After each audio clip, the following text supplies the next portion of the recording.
네, 우리 좌우 앞뒤에 계신 분들과 따뜻하게 인사를 나눠볼까요? 하나님께서 성도의 가정을 지키십니다 라고 인사합시다. 하나님께서 성도의 가정을 지키십니다.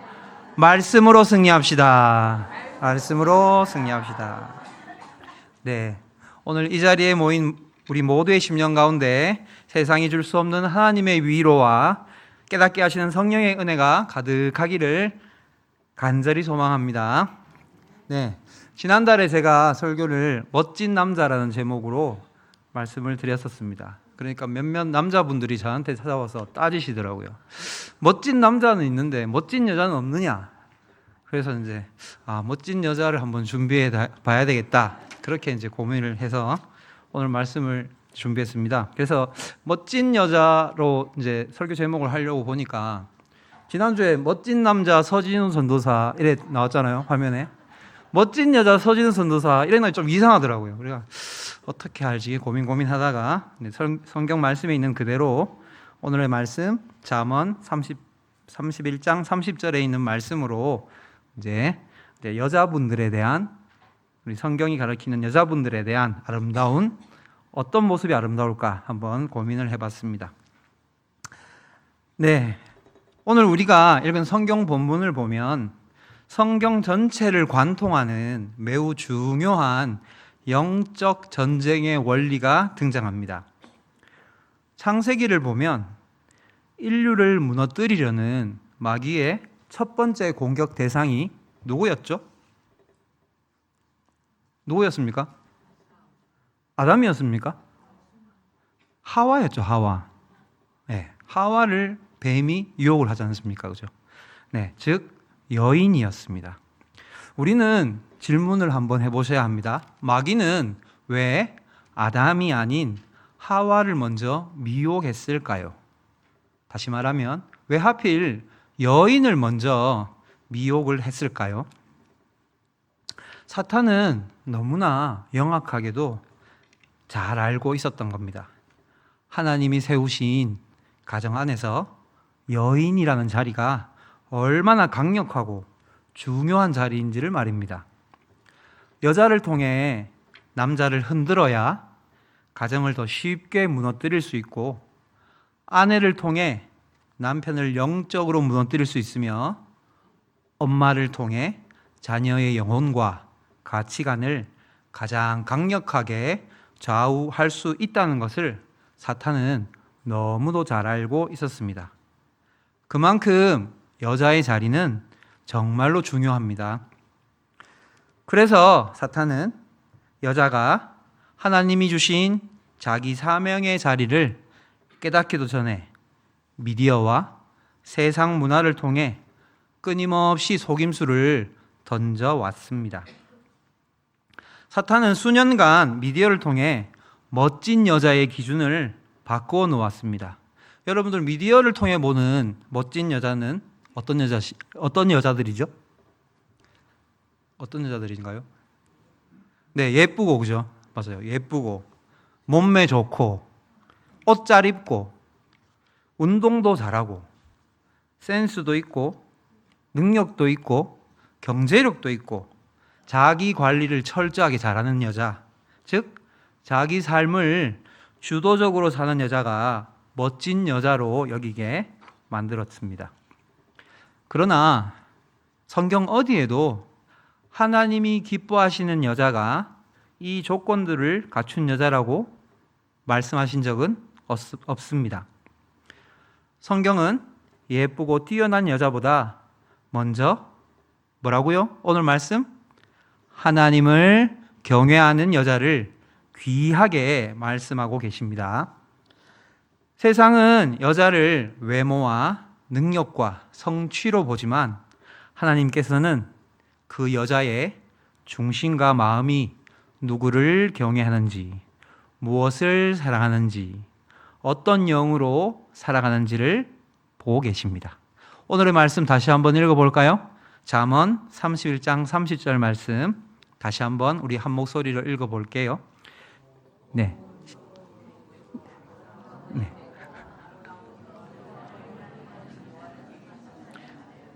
네, 다시 한번 읽어볼게요. 시작. 고운 것도 헛되고 아름다운 것도 헛되나 오직 여호와를 경외하는 여자는 칭찬을 받을 것이라. 아멘. 네, 마귀는 미디어를 통해 여자들에게 결혼해서 유부녀가 되는 것을 축복이 아니고 저주처럼 속여왔습니다. 결혼은 늦게 할수록 좋고, 마치 결혼이 여자의 자유를 빼앗고 삶을 무겁게 만들고 고난의 시작인 것처럼 보이게 해온 것입니다. 그래서 많은 크리스천 여성조차도 결혼을 하나님이 주시는 축복으로 받기보다 부모님의 압박이나 주변 분위기에 떠밀려 마지못해 시작하기도 합니다.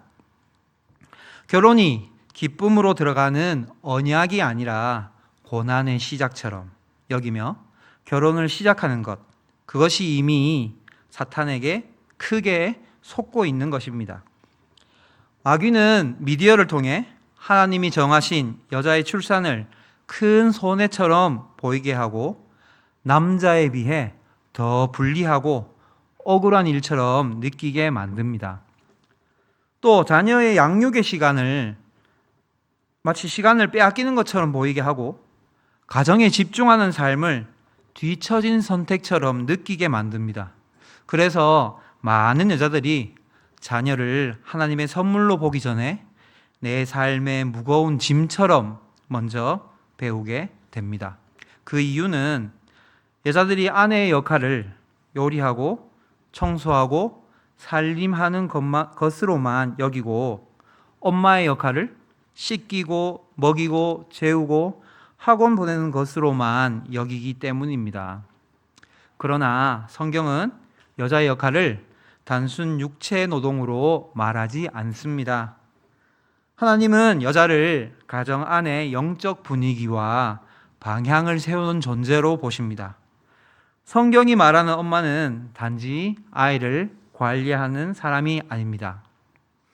자녀의 삶에 깊이 관여하여 신앙을 가르치고 말씀대로 살도록 훈육하며 엄하게 징계하고 강하게 양육함으로 하나님이 보시기에 합당한 자녀로 자라게 하는 사람이 바로 어머니입니다.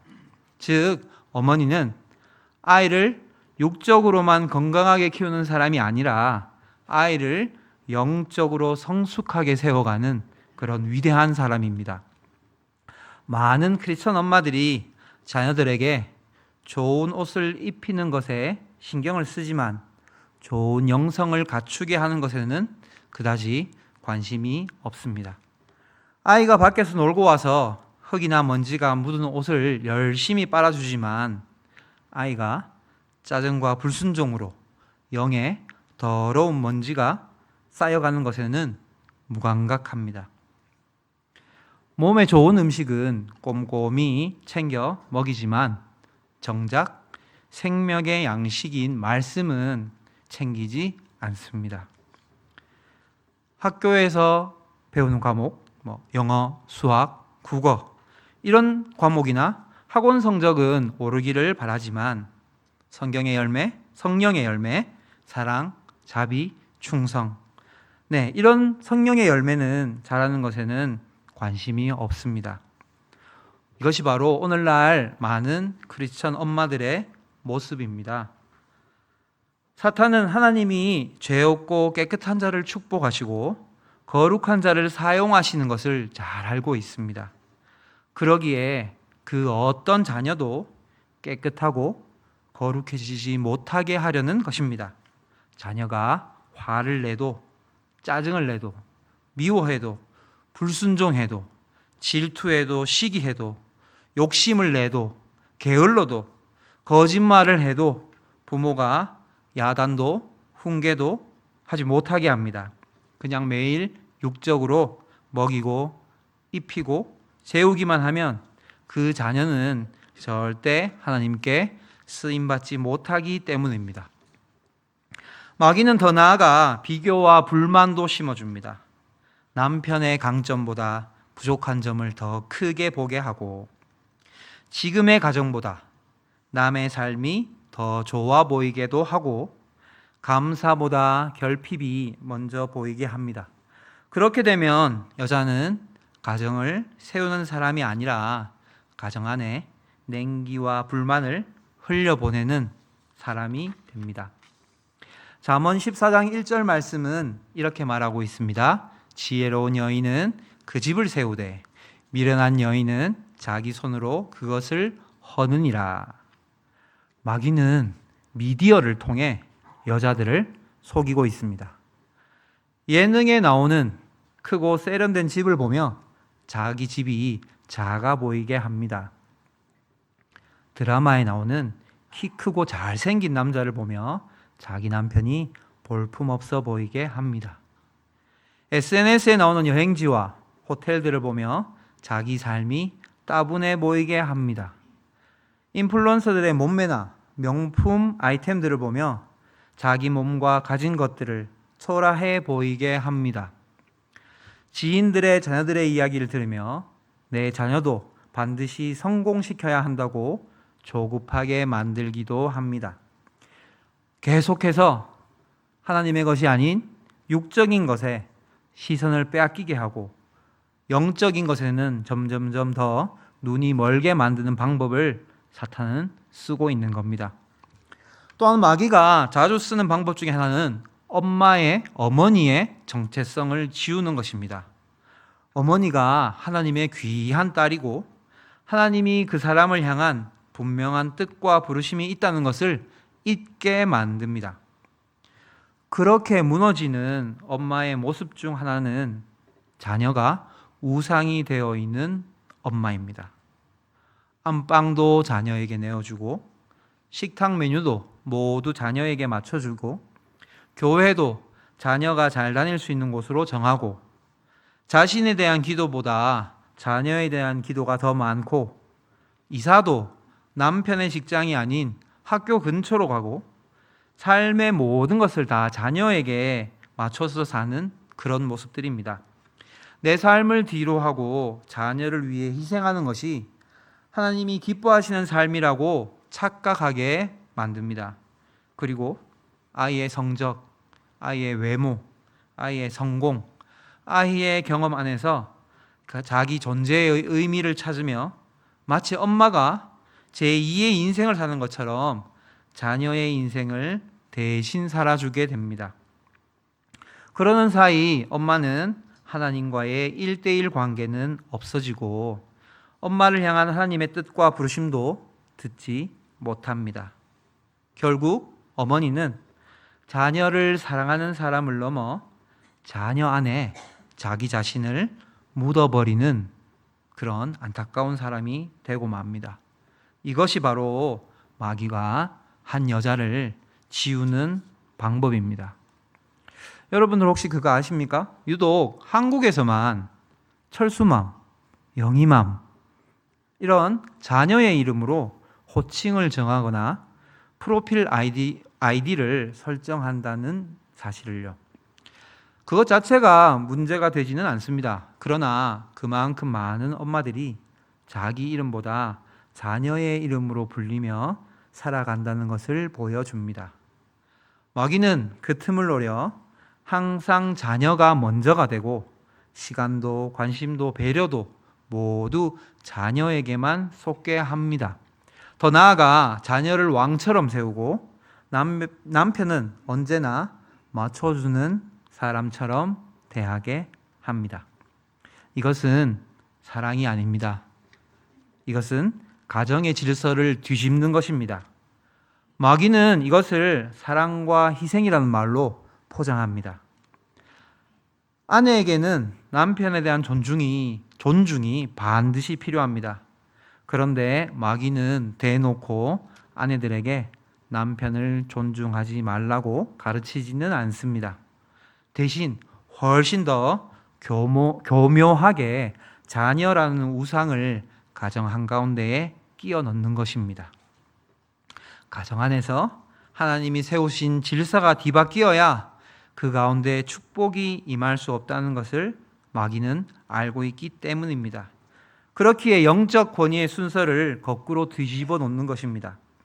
식당도 자녀가 가고 싶은 곳으로 가고 배달 음식도 자녀가 먹고 싶은 음식으로 정하고, 여행지도 자녀가 제일 좋아하는 곳으로 모든 결정을 자녀가 하게 만듭니다.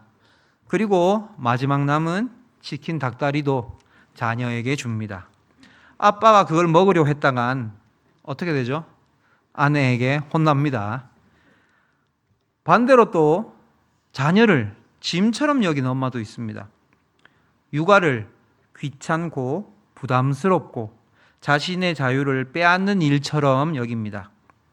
아이는 선물이 아니라 짐처럼 느껴지고, 엄마는 양육하는 사람이 아니라 억지로 견디는 사람이 됩니다.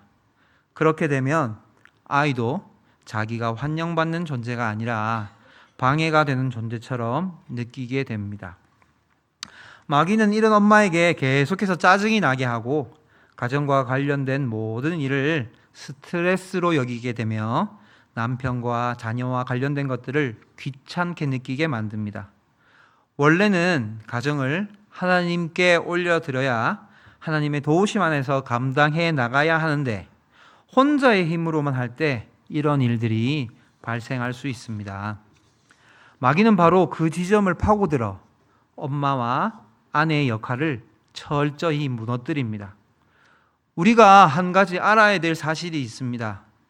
우리의 어머니들, 8, 90년대, 1980년대, 90년대 대부분의 어머님들은 직접 걸레질 하시고, 손빨래 하시고, 널어 말리고, 혹은 버스를 타고 먼 거리를 가서 장을 봐오시고, 하루 세 끼 모두 직접 집에서 음식을 만들어서 2명, 3명, 아니 그 이상의 자녀들도 잘 키우셨습니다.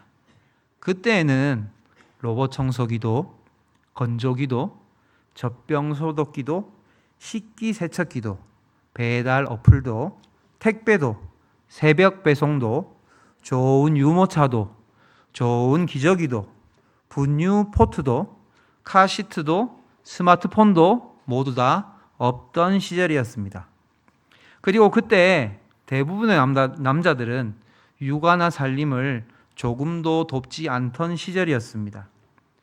그런데도 오늘날 여성은 그 어느 때보다 육아와 살림이 힘들다고 말하고 있습니다. 물론 육아와 살림은 정말 힘든 일입니다. 세상에서 아마 가장 힘든 일을 꼽으라면 아마도 어머니가 아닐까요? 그런데 세상에서 가장 위대한 역할을 꼽으라면 그것도 어머니일 겁니다. 세상에서 가장 희생적인 일을 꼽으래도 어머니일 거고, 세상에서 가장 많이 수고하지만 덜 보상받는 일을 꼽으라도 아마도 어머니일 것입니다. 퇴근도 없고 휴가도 없는 일을 꼽으라면 그것도 어머니일 것입니다. 그렇기에 우리 남편들이 이 일을 함께 도와야 합니다. 그러나 우리는 분명히 알아야 합니다. 집안 살림과 육아의 도구는 과거 어느 때보다 훨씬 좋아졌지만 사람의 영혼들은 더 약해졌습니다. 과거보다 몸은 더 편해졌지만 마음은 더 조급해졌고, 과거보다 많은 것을 누리고 있지만 비교와 욕심과 불만은 더 커졌습니다.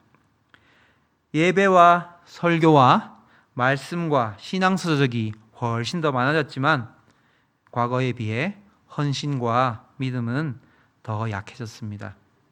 더 볼 것도 많고 갈 곳도 많고 입을 것도 많고 더 먹을 것도 많아졌고 더 배울 것도 많아졌고 더 체험할 것도 많아지고 더 즐길 것들이 훨씬 많아졌습니다.